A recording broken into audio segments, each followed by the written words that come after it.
Niat menikmati keindahan alam berujung petaka, saudara. 7 pendaki Gunung Bawang di Bengkayang, Kalimantan Barat tersambar petir. 1 pendaki tewas, sedangkan 3 pendaki lainnya tersesat dan terpaksa dievakuasi tim SAR. Menanggapi laporan tersebut, tim SAR dari Pos Basarnas Wonosobo langsung dikerahkan ke lokasi untuk melakukan evakuasi. Pendakian tektok kini jadi tren di kalangan pendaki Indonesia. Tapi apa sebenarnya tektok itu?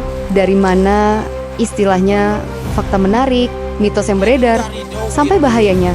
Apalagi untuk pemula? Di video ini kita kupas semua dari A sampai Z, lengkap dengan tips wajib sebelum mencoba.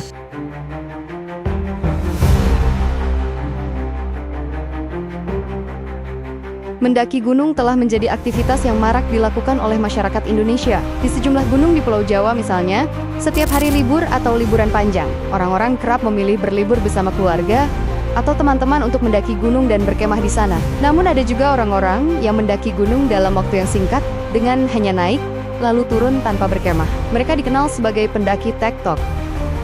Pendaki atau pendakian tektok adalah melakukan pendakian ke puncak dan kembali turun dalam satu hari tanpa bermalam atau berkemah. Gaya ini cocok bagi mereka yang menginginkan pengalaman mendaki yang cepat dan efisien, terutama di geneng-geneng dengan jarak tempuh yang tidak terlalu jauh. Apakah boleh pendakian tektok? Fenomena ini menjadi ramai karena beredarnya video unggahan di media sosial TikTok yang membuat para pendaki lain ingin mencoba pendakian tektok tanpa mengetahui apa saja yang perlu disiapkan dan apa saja risikonya.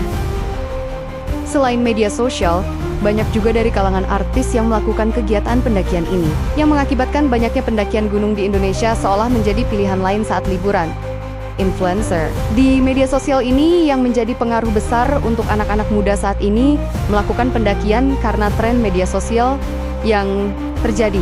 Sejak 2012 hingga saat ini, lonjakan pendaki gunung di Indonesia sangat signifikan. Dalam dunia pendakian, tektok mengacu pada perjalanan naik dan turun gunung dalam satu hari, tanpa menginap di pos atau base camp. Teknik ini sering dilakukan oleh pendaki yang ingin menaklukkan gunung dalam waktu singkat, biasanya untuk menghemat waktu atau menghindari cuaca buruk. Pendakian tektok mengutamakan efisiensi waktu dan tenaga. Pendaki yang melakukan tektok membawa perlengkapan seminimal mungkin agar lebih ringan dan lebih cepat dalam perjalanan. Namun, meskipun ringan, perlengkapan esensial seperti air, makanan ringan, serta pakaian yang sesuai tetap diperlukan. Sebelum menaklukkan gunung yang ingin dituju, menggunakan metode pendakian tektok. Sebaiknya lakukanlah pendakian biasa terlebih dulu di geneng-geneng yang memiliki ketinggian lebih rendah. Setelah itu, jika sudah terbiasa, mulailah melakukan pendakian tektok di geneng-geneng dengan ketinggian rendah yang sudah pernah didaki sebelumnya. Fenomena tektok atau pendakian naik turun gunung dalam sehari semakin populer di kalangan pendaki, termasuk di Gunung Gede 2958 mdpl tanpa bermalam. Pendaki hanya membawa perlengkapan seperlunya, lalu menargetkan bisa kembali ke base camp dalam waktu kurang dari 24 jam. Praktis, hemat biaya, namun tetap butuh persiapan matang.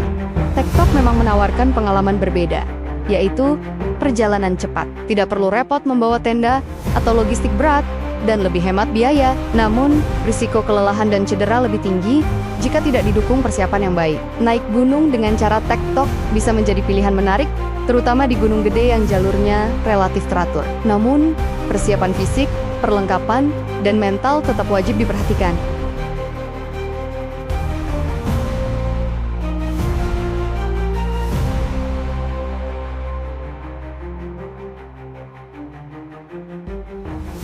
Pendakian tektok merupakan aktivitas mendaki dan turun gunung dalam satu hari tanpa bermalam, sehingga kerap dianggap sebagai aktivitas yang menantang bagi sebagian orang. Aktivitas ini kerap dilakukan oleh para pendaki berpengalaman yang memang ingin menguji stamina dan efisiensi. Waktu tanpa harus repot-repot membawa perlengkapan camping yang berat. Bagi pendaki pemula, gaya pendakian ini sebetulnya bisa menjadi tantangan yang cukup besar dan berisiko bagi keselamatan dan kenyamanan. Berikut ini merupakan beberapa alasan mengapa pendakian tektok tidak direkomendasikan untuk para pendaki pemula. Para pendaki pemula yang belum memahami terkait kondisi tubuhnya ternyata bisa berisiko mengalami kram otot, kehabisan tenaga, hingga bahkan pingsan di jalur pendakian. Oleh sebab itu, pendakian tektok lebih cocok untuk mereka yang telah berpengalaman dan memiliki daya tahan tubuh yang telah terlatih. Berbeda dengan pendakian biasa yang kerap memberikan waktu bermalam untuk memulihkan tenaga. Justru pendakian tektok harus terus bergerak hingga turun kembali. Kurangnya waktu istirahat ini justru bisa menimbulkan adanya kelelahan kronis dan justru menurunkan konsentrasi pada jalur menanjak atau yang licin. Bagi para pemula, kondisi seperti ini jelas berbahaya, sebab kondisi tubuh belum terbiasa untuk memastikan keseimbangan antara tenaga dan juga napas. Tanpa waktu pemulihan yang cukup, maka risiko cedera, seperti keseleo atau bahkan terpeleset bisa jauh lebih tinggi. Pendakian tektok jelas mengandalkan perencanaan waktu yang ketat, agar proses pendakiannya tidak sampai terjebak hingga malam. Pendaki harus bisa memperhitungkan soal durasi perjalanan, kecepatan langkah, hingga cuaca yang bisa mengalami perubahan sewaktu-waktu. Bagi para pemula yang mungkin belum memahami ritme perjalanan gunung, maka kesalahan kecil dalam manajemen waktu justru bisa berakibat fatal. Terlambat turun sedikit saja, justru bisa membuat pendakian jadi harus berlangsung dalam kondisi gelap tanpa adanya perlengkapan bermalam yang memadai.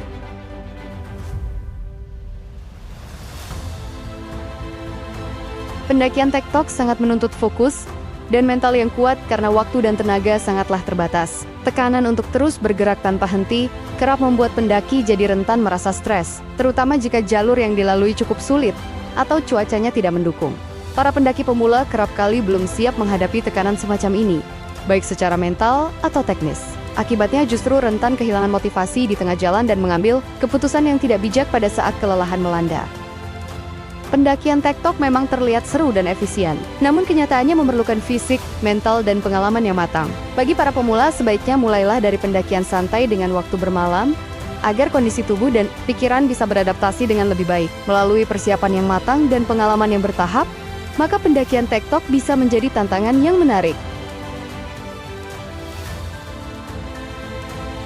Melakukan pendakian ke gunung, tak melulu harus melakukan camp atau mendirikan tenda. Di antaranya dengan melakukan tektok atau pulang pergi tanpa melakukan camp. Bagi sebagian pendaki, melakukan pendakian secara tektok memiliki sensasi tersendiri. Kendati demikian, melakukan pendakian tektok memerlukan persiapan yang matang. Salah satunya adalah memilih gunung yang akan didaki. Yang kedua adalah Gunung Ciremai. Gunung tertinggi di Jawa Barat ini merupakan salah satu gunung yang bisa melakukan pendakian tektok. Untuk bisa melakukan pendakian tektok di gunung dengan ketinggian 3.078 meter di atas permukaan laut (mdpl) itu, pendaki harus minimal terdiri dari 4 orang. Yang pertama adalah Gunung Gede Pangrango. Gunung yang berada di lingkup Taman Nasional Gunung Gede Pangrango (TNGGP) ini memiliki 3 jalur pendakian resmi, diantaranya via Cibodas, Putri, dan Slabintana. Adapun untuk melakukan pendakian tektok, biasanya pendaki melalui jalur via Cibodas atau Putri. Gunung Prau.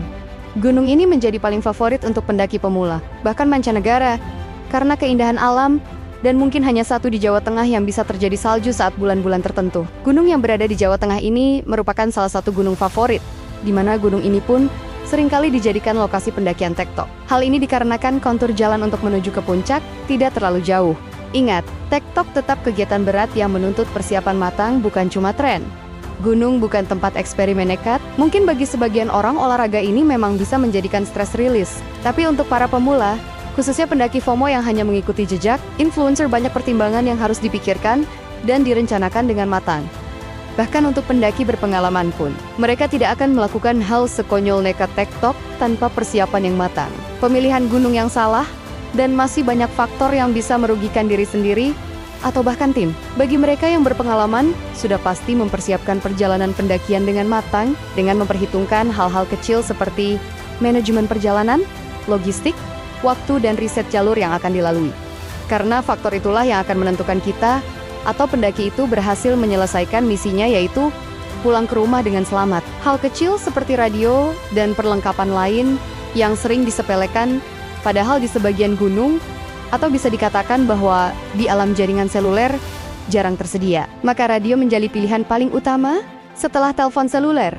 Teknologi saat ini sebenarnya sudah sangat mendukung perjalanan pendaki, tapi banyak yang menyepelekannya. Oleh karena itu, jadilah pendaki pemula yang cerdas. Jangan hanya mengikuti tren, tapi bahaya mengancam terlupakan. Buatlah perencanaan yang matang. Gunung yang akan didaki tidak akan pergi. Para pendakilah yang datang mengunjunginya. Maka cerdaslah dalam berkegiatan di alam bebas. Misi penyelamatan bukan pilihan. Misi pulang dengan selamat adalah tujuan. Kalau kamu suka dengan konten ini, jangan lupa untuk like, komen, share ke teman seperjuangan kamu, dan jangan lupa untuk subscribe ke channel ini.